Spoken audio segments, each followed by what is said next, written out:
முக்கிய செய்திகள்.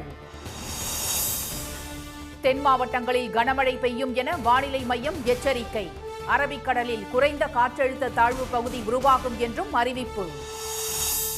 அதிநவீன வசதிகளுடன் கட்டப்பட்டுள்ள கிளாம்பாக்கம் பேருந்து நிலையம் இன்று திறந்து வைக்கிறார் முதலமைச்சர் ஸ்டாலின். பல்லாயிரக்கணக்கானோர் கலந்து கொண்ட விஜயகாந்தின் இறுதி ஊர்வலம். 72 குண்டுகள் முழங்க அரசு மரியாதையுடன் தேமுதிக அலுவலகத்தில் அடக்கம். விஜயகாந்துக்கு அஞ்சலி செலுத்த சிறப்பான ஏற்பாடுகள் செய்த தமிழ்நாடு அரசு. பிரேமலதா, திரையுலகினர், பொதுமக்கள் ஸ்டாலினுக்கு பாராட்டு. வணக்கம். வணக்கம். தென் மாவட்டங்களுக்கு கனமழை எச்சரிக்கை விடுக்கப்பட்டுள்ள நிலையில் நெல்லை மாவட்ட அணைகளில் இருந்து உபரிநீர் திறக்கப்படுவதால் தாமிரபரணி கரையோர மக்களுக்கு வெள்ள அபாய எச்சரிக்கை விடுக்கப்பட்டுள்ளது. கடந்த 17 மற்றும் 18ஆம் தேதிகளில் கொட்டிய வரலாறு காணாத கனமழையில் தூத்துக்குடி, நெல்லை மாவட்டங்கள் கடுமையாகவும், குமரி, தென்காசி மாவட்டங்கள் சற்று குறைவாகவும் பாதிக்கப்பட்டன. பாதிப்பில் இருந்து மக்கள் இன்னும் முழுமையாக மீளாத நிலையில் கிழக்கு திசை காற்றின் வேக மாறுபாடு காரணமாக கன்னியாகுமரி, நெல்லை, தூத்துக்குடி, ராமநாதபுரம் மாவட்டங்களில் வரும் 1 மற்றும் 2ஆம் தேதிகளில் ஓரிரு இடங்களில் கனமழை பெய்யக்கூடும் என்று சென்னை வானிலை ஆய்வு மையம் தெரிவித்துள்ளது. மேலும் 24 மணி நேரத்தில் அரபிக்கடலில் குறைந்த காற்றழுத்த தாழ்வு பகுதி உருவாக வாய்ப்புள்ளதாக வானிலை ஆய்வு மையம் அறிவித்துள்ளது. இந்த எச்சரிக்கையை அடுத்து நெல்லை மாவட்டம் பாபநாசம், சேர்வலாறு மற்றும் மணிமுத்தாறு அணைகளில் இருந்து உபரி நீர் தாமிரபரணி ஆற்றில் திறந்துவிடப்பட்டுள்ளது. இதனால் தூத்துக்குடி மாவட்டத்தில் உள்ள மருதூர் அணைக்கு சுமார் 10,100 கன அடி நீர்வரத்து உள்ளது. கனமழை எச்சரிக்கை மற்றும் உபரிநீர் வெளியேற்றம் காரணமாக மருதூர் மற்றும் ஸ்ரீவைகுண்டம் அணைக்கட்டு பகுதிகள், கலியாவூர் முதல் புன்னக்காயல் வரை தாமிரபரணி ஆற்றங்கரையோர கிராமங்களில் வசிக்கும் பொதுமக்கள் ஆற்றில் குளிக்கவோ கடக்கவோ கூடாது என்று மாவட்ட நிர்வாகம் எச்சரித்துள்ளது. தாமிரபரணி ஆற்றில் பொதுமக்கள் மற்றும் கால்நடைகள் இறங்காதவாறு கிராம நிர்வாக அலுவலர்கள் மற்றும் கிராம உதவியாளர்கள் மூலம் கண்காணிக்க ஸ்ரீவைகுண்டம், ஏரல் மற்றும் திருச்செந்தூர் வட்டாட்சியர்களுக்கு அறிவுரை வழங்கப்பட்டுள்ளதாக மாவட்ட ஆட்சியர் திரு லட்சுமிபதி தெரிவித்துள்ளார். இதற்கிடையே தூத்துக்குடி, நெல்லை, கன்னியாகுமரி, தென்காசி, ராமநாதபுரம், விருதுநகர், சென்னை, காஞ்சிபுரம், செங்கல்பட்டு, திருவள்ளூர் மாவட்டங்கள் புயல் வெள்ளம் பாதித்த மாவட்டங்களாக அறிவித்து வருவாய் மற்றும் பேரிடர் மேலாண்மை துறை அரசாணை வெளியிட்டுள்ளது. வெள்ள பாதிப்பில் இருந்து தென் மாவட்டங்களை மீட்க அறிவித்த நிவாரணத் தொகை வழங்கும் பணி தொடங்கியுள்ளதாக சமூக வலைதள பதிவில் முதலமைச்சர் திரு ஸ்டாலின் தெரிவித்துள்ளார். இந்த பணியை திமுக எம்பி திருமதி கனிமொழியும் அமைச்சர்களும் தொடங்கி வைத்துள்ளதாக அவர் கூறியுள்ளார். அதிநவீன வசதிகளுடன் கட்டப்பட்டுள்ள கிளாம்பாக்கம் பேருந்து நிலையத்தை முதலமைச்சர் திரு மு.க. ஸ்டாலின் இன்று திறந்து வைக்கிறார். சென்னையில் ஏற்படும் போக்குவரத்து நெரிசலை குறைக்க செங்கல்பட்டு மாவட்டம் கிளாம்பாக்கத்தில் 88 ஏக்கர் பரப்பளவில் 400 கோடி ரூபாய் செலவில் நவீன தொழில்நுட்ப வசதிகளுடன் புறநகர் பேருந்து நிலையம் கட்டப்பட்டுள்ளது. சென்னை பெருநகர வளர்ச்சி குழுமம் சார்பில் கட்டப்பட்டுள்ள இந்த பேருந்து நிலையத்தில் 14 நடைமேடைகள் அமைக்கப்பட்டுள்ளன. நெடுந்தூர பேருந்துகளுக்கு தனியாக நடைமேடைகளும், மாநகர பேருந்துகளுக்கு தனியாக நடைமேடைகளும் அமைக்கப்பட்டுள்ள நிலையில் ஆம்னி பேருந்துகளுக்கு தனி வழியும் அமைக்கப்பட்டுள்ளது. மழை வெள்ளத்தால் தண்ணீர் தேங்குவதை தடுக்க கால்வாய் அமைக்கும் பணி நடைபெற்று வந்ததால் திறப்பு விழா தாமதமாகி வந்தது. தற்போது அனைத்து பணிகளும் நிறைவு பெற்றுள்ள நிலையில் திறப்பு விழாவுக்கான முன்னேற்பாடுகள் தீவிரமடைந்துள்ளன. வழிநெடுகிலும் வாழை மரங்கள், பேனர்கள் கட்டப்படுவதுடன் பேருந்து நிலைய தூண்கள் முழுவதும் பூக்களால் அலங்காரம் செய்யப்பட்டு வருகின்றன. இந்த பேருந்து நிலையத்தை திரு ஸ்டாலின் இன்று காலை 11 மணிக்கு ரிப்பன் வெட்டி திறந்து வைக்க உள்ளதால் விரிவான ஏற்பாடுகள் செய்யப்பட்டுள்ளன. கிளாம்பாக்கம் பேருந்து நிலைய திறப்பு விழாவுக்கு வரவேற்பு தெரிவித்துள்ள சுற்றுவட்டார பகுதி மக்கள் கூடுவாஞ்சேரி, ஊரப்பாக்கம், வண்டலூர் பகுதிகள் மேலும் வளர்ச்சியடைந்து வேலை வாய்ப்புகளும் அதிகரிக்கும் என மகிழ்ச்சி தெரிவித்தனர். இந்த இடத்துல இவ்வளவு பெரிய பேருந்து முனையம் வந்திருக்குது. எங்கள் ஊருக்கும் எங்களை சார்ந்தவங்க அனைவருக்குமே ஒரு பெரிய மகிழ்ச்சியாக எதிர்பார்க்கப்படுது. இதில் குறிப்பாக சொல்லணும்னா கிட்டத்தட்ட 86 ஏக்கர் பரப்பளவில் ஆசியாவிலேயே மிகப்பெரிய பேருந்து நிலையமாக இது அமைஞ்சிருக்குன்னு சொல்கிறாங்க எல்லாமே. அது மாதிரி இருக்கும்போது எங்களுக்கு பெருமையான விஷயம். தென் மாவட்டங்களுக்கு பேருந்து பிடிக்கிறேன்னா ஒரு 2 மணி நேரம் ட்ராவல் பண்ணி போனால் தான் கோயம்பேடு பேருந்து நிலையத்தையே ரீச் பண்ண முடியுன்ற ஒரு விஷயம் இருக்குது. ஆனால் இந்த பகுதியில் பேருந்து நிலையம் வந்ததுனால தென்சென்னை பகுதியில் இருக்க அனைத்து மக்களும் தென் மாவட்டங்களுக்கு மிக குறுகிய நேரத்தில் அவங்க இங்கேருந்து கோயம்பேடு போகிற நேரத்தில் அவங்க இங்கேருந்து திருச்சியே போயிடலான்ற ஒரு நேர சேமிப்புன்றது அவங்களுக்கு வந்திருக்குது. பேருந்து நிலையத்தில் காவல் நிலையம், தீயணைப்பு நிலையம், பயணிகள் காத்திருக்கும் அறைகள், மருந்தகம், உணவு விடுதிகள் என அனைத்து வசதிகளும் இடம்பெற்றுள்ளன. சுவர்களில் தமிழர் கலாச்சாரத்தை பிரதிபலிக்கும் ஓவியங்கள் தீட்டப்பட்டுள்ளன. நகரும் படிக்கட்டுகள், டிஜிட்டல் பெயர் பலகைகள் போன்றவைகளும் இடம்பெற்றுள்ள நிலையில் விமான நிலையம் போன்று காட்சியளிக்கின்றது. பேருந்து நிலையம் முழுவதும் 100 இடங்களில் கண்காணிப்பு கேமராக்களை பொருத்தி 24 மணி நேரமும் பாதுகாப்பு உறுதி செய்யப்பட்டுள்ளது. நடிகரும் தேமுதிக தலைவருமான விஜயகாந்தின் உடல் முழு அரசு மரியாதையுடன் 72 குண்டுகள் முழங்க அடக்கம் செய்யப்பட்டது. உடல்நலக் குறைவால் நேற்று முன்தினம் காலமான அவரது உடல் சென்னை கோயம்பேட்டில் உள்ள தேமுதிக கட்சி அலுவலகத்தில் வைக்கப்பட்டு பின்னர் தீவுத்திடலுக்கு மாற்றப்பட்டது. ஆளுநர் திரு ஆர்.என். ரவி, மத்திய அமைச்சர் திருமதி நிர்மலா சீதாராமன் உள்ளிட்ட தலைவர்கள், ரஜினிகாந்த், கமல்ஹாசன் உள்ளிட்ட திரை பிரபலங்கள், தேமுதிக தொண்டர்கள், ரசிகர்கள், பொதுமக்கள் என பல்லாயிரக்கணக்கானோர் விஜயகாந்தின் உடலுக்கு அஞ்சலி செலுத்தினர். பின்னர் இறுதி சடங்குகளுக்காக விஜயகாந்தின் உடல் தீவுத்திடலில் இருந்து கோயம்பேட்டில் உள்ள கட்சி அலுவலகத்திற்கு ஊர்வலமாக கொண்டு செல்லப்பட்டது. அப்போது வழிநெடுகிலும், சாலைகளிலும், வீடுகளின் மாடிகளிலும், பாலத்தின் மீதும் நின்று மலர்களை தூவி அவருக்கு பொதுமக்கள் அஞ்சலி செலுத்தினர்.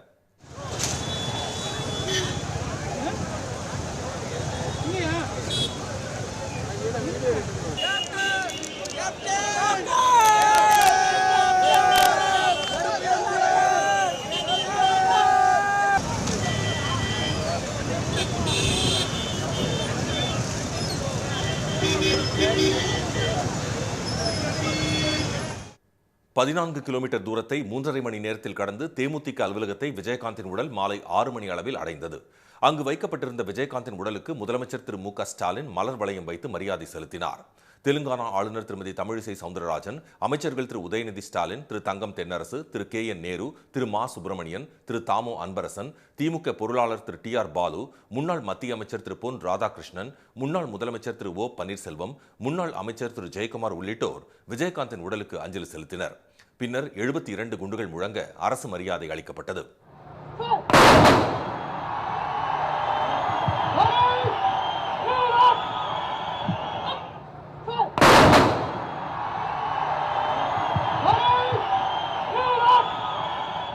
இதைத் தொடர்ந்து தமிழில் மந்திரங்கள் ஓதப்பட்டு இறுதிச் சடங்குகள் நடைபெற்றன. பின்னர் சந்தன பேழையில் வைக்கப்பட்ட விஜயகாந்தின் உடல் தேமுதிக அலுவலக வளாகத்தில் அவர் அணிந்திருந்த தேமுதிக சின்னத்துடன் கூடிய மோதிரத்துடன் அடக்கம் செய்யப்பட்டது. இறுதிச் சடங்குகளின் காட்சி பெரிய திரைகளில் ஒளிபரப்பப்பட்ட நிலையில் அங்கு திரண்டிருந்த நூற்றுக்கணக்கானோர் தங்கள் கைபேசிகளில் டார்ச் லைட்டை ஒளிரவிட்டு விஜயத்துக்கு பிரியாவிடை அளித்தனர்.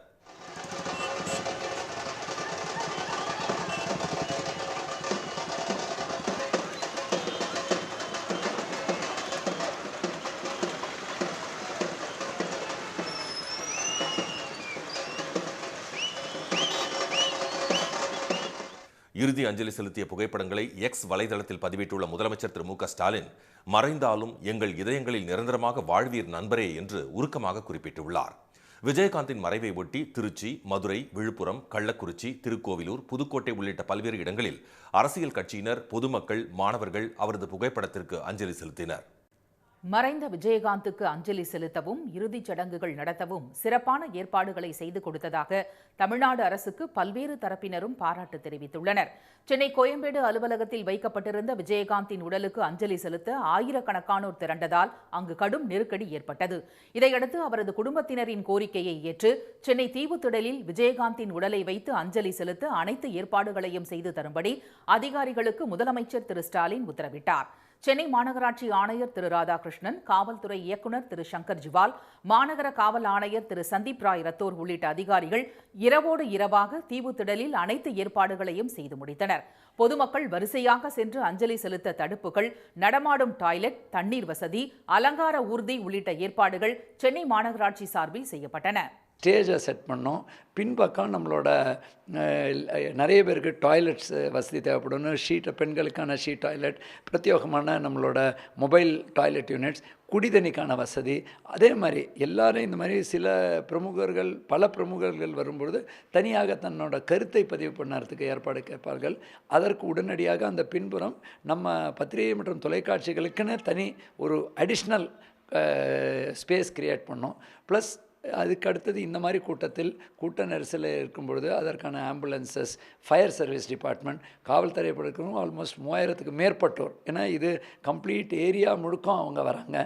தீவுத்திடலில் பல்லாயிரக்கணக்கானோர் விஜயகாந்திற்கு மரியாதை செலுத்துவதற்காக குவிந்த நிலையில் எவ்விதமான தள்ளுமுள்ளும் ஏற்படாத வகையில் தகுந்த ஏற்பாடுகளை காவல்துறையினர் செய்திருந்தனர். அஞ்சலி செலுத்துவதற்காக பொதுமக்களை வரிசையாக வழி அனுப்பி வைத்தது, கோயம்பேடு கொண்டு செல்லும் வழியெங்கிலும் போக்குவரத்தை ஒழுங்குபடுத்தியது, அசம்பாவிதங்கள் ஏற்படாமல் தடுத்தது என அனைத்து விதமான பணிகளையும் கச்சிதமாக செய்திருந்தனர். சிறப்பான பாதுகாப்பு ஏற்பாடுகளை செய்து கொடுத்த காவல்துறையினருக்கு ராயல் சல்யூட் அடிப்பதாக திரு பிரேமலதா தெரிவித்தார். இதற்கு காரணமான தமிழ்நாடு அரசுக்கும் முதலமைச்சர் திரு மு.க.ஸ்டாலினுக்கும் அவர் நன்றி தெரிவித்தார்.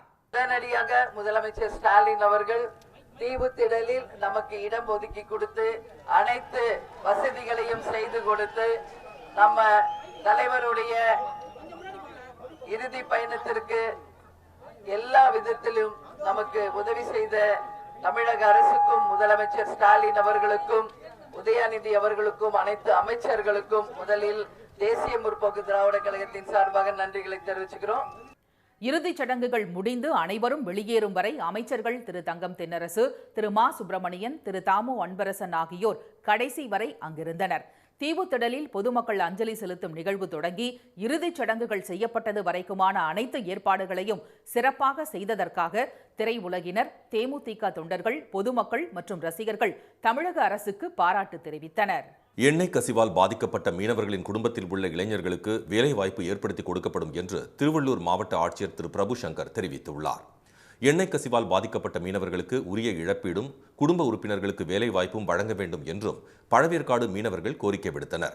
இதுகுறித்து திருவள்ளூர் மாவட்ட ஆட்சியர் அலுவலகத்தில் மீனவர்களுடன் பேச்சுவார்த்தை நடத்திய ஆட்சியர் பாதிக்கப்பட்ட மீனவர்களின் குடும்பத்தை சேர்ந்த பட்டதாரி இளைஞர்களுக்கு தனியார் துறையில் வேலைவாய்ப்பு ஏற்படுத்தி கொடுக்கப்படும் என்றார்.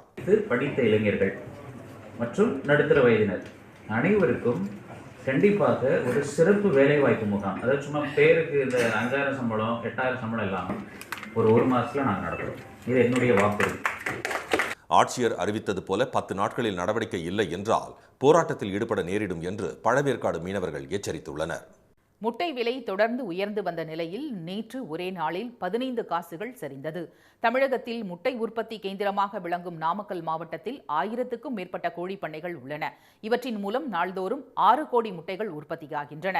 மொத்த உற்பத்தியில் 40% முட்டைகள் கேரள மாநிலத்திற்கும் தினசரி 30 லட்சம் முட்டைகள் வெளிநாடுகளுக்கும் ஏற்றுமதி செய்யப்படுகின்றன. தமிழக அரசின் சத்துணவு திட்டத்திற்கு போக மீதமுள்ள முட்டைகள் தமிழகத்தின் பிற பகுதிகளுக்கும் விற்பனைக்காக அனுப்பப்பட்டு வருகிறது. இந்நிலையில் கடந்த ஒரு வாரமாக உச்சத்தில் இருந்த முட்டை விலை 2 நாட்களில் 25 காசுகள் குறைந்துள்ளது. நேற்று 15 காசுகள் குறைந்து முட்டை ஒன்றின் பண்ணை கொள்முதல் விலை ₹5.60 உள்ளது. முட்டையின் நுகர்வும் விற்பனையும் குறைய தொடங்கியுள்ளதாகவும் பிற மண்டலங்களிலும் முட்டை விலை குறைந்து வருவதாகவும் கோழி பண்ணையாளர்கள் தெரிவித்தனர்.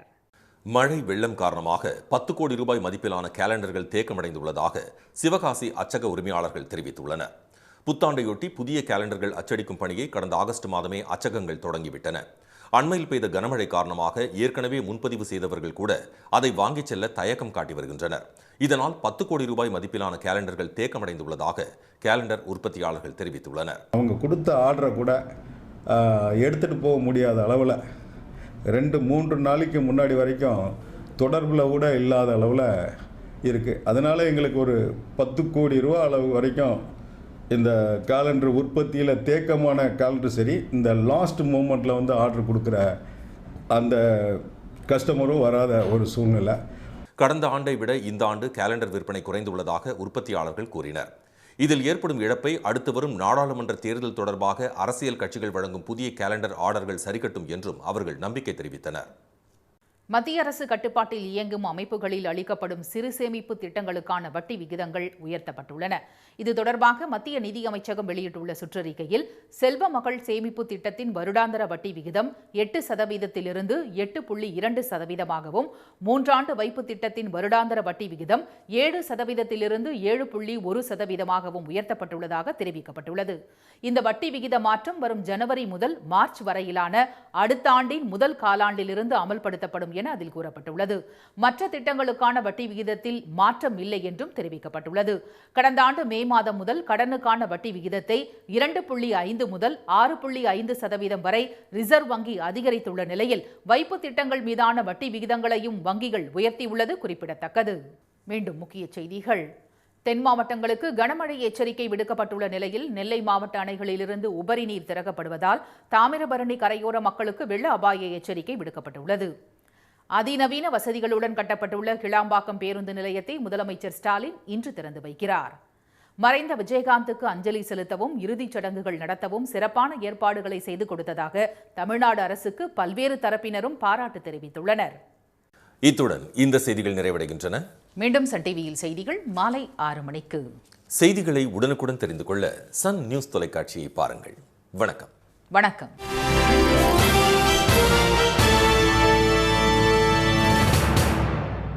உடனுக்குடன் செய்திகளை தெரிந்து கொள்ள சன் நியூஸ் பெல் ஐகானை கிளிக் பண்ணுங்க.